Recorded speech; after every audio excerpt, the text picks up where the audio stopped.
Each day, more than 2 million new movies are uploaded onto YouTube. But of those, just a fraction will get enough attention to go viral. So why is this? Why does some marketing content go viral, while others doesn't? For the past decade, we've been studying the underlying psychology behind viral marketing. We've published our findings in the world's leading scientific journals and presented them at conferences worldwide. I'm Brent Coker, a consumer psychologist, and I specialise in viral marketing.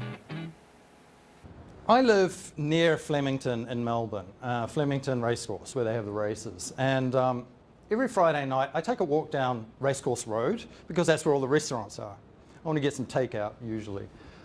Now, one thing about Racecourse Roads is a lot of Asian restaurants. In fact, there's one section where there's 8 Asian restaurants all next to each other.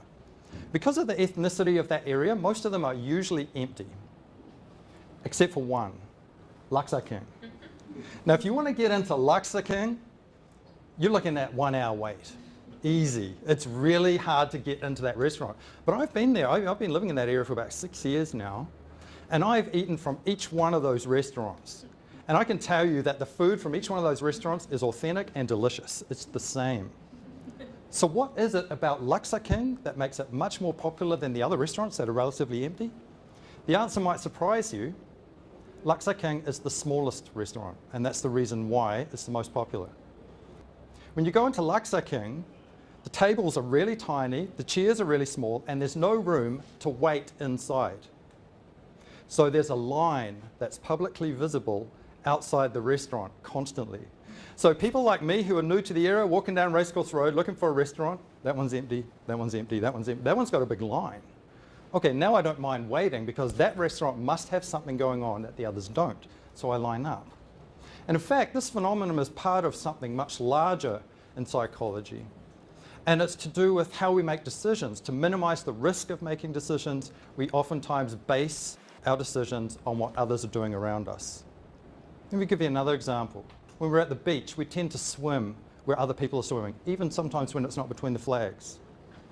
When we're at a restaurant, we'll have a look at what other people are eating, and that looks good, and then we'll base our decision on what they're eating.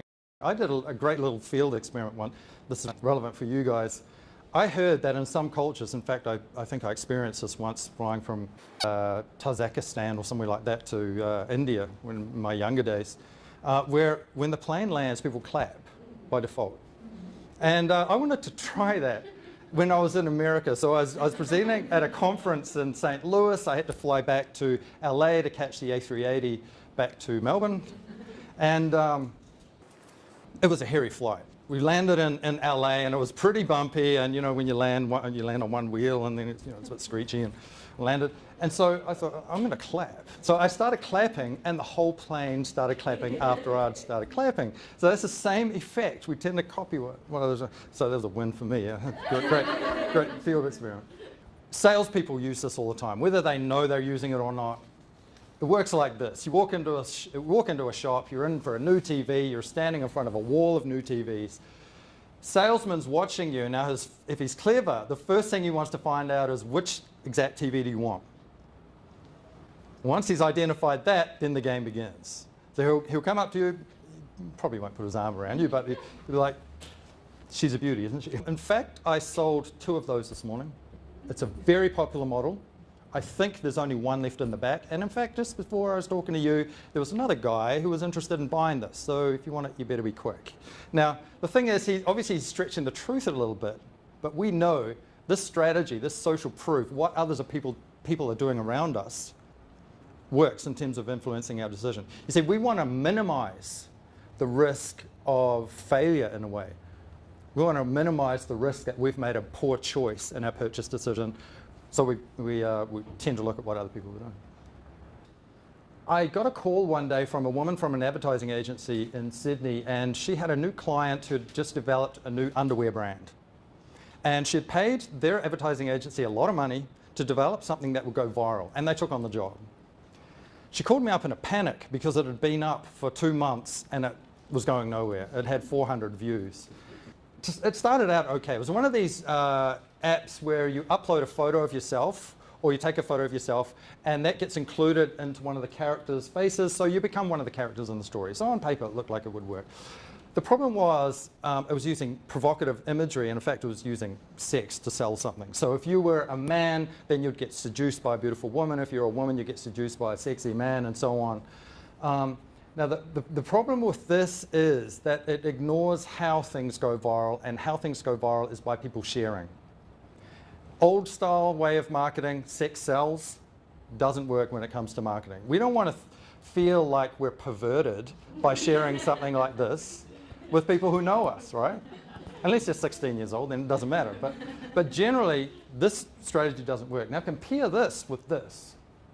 Now Benetton did this a couple of years ago. A picture of the Pope kissing an Egyptian Muslim leader very passionately. I think, in fact, they were asked to pull it down. But this was not shared on the internet. In fact, you do a search on the internet, it's very hard to find. The only place you'll find this image is on newspaper sites who are reporting the publicity side of it, of Benetton getting in trouble and getting sued by the Pope and so on. But when you look at this, now you're looking at the most liked, most shared image on Facebook ever. 4.5 million likes, 215,000 shares. So what's the difference here? What's going on here? Well, this is a very different emotion to the last one. The last one, awkwardness. Why do I want to make my friends feel awkward? I don't want to come across as feeling weird. This one here, people were willing to share this because it was good news. Now, Obama posted this about 4 weeks after he won the 2012 election.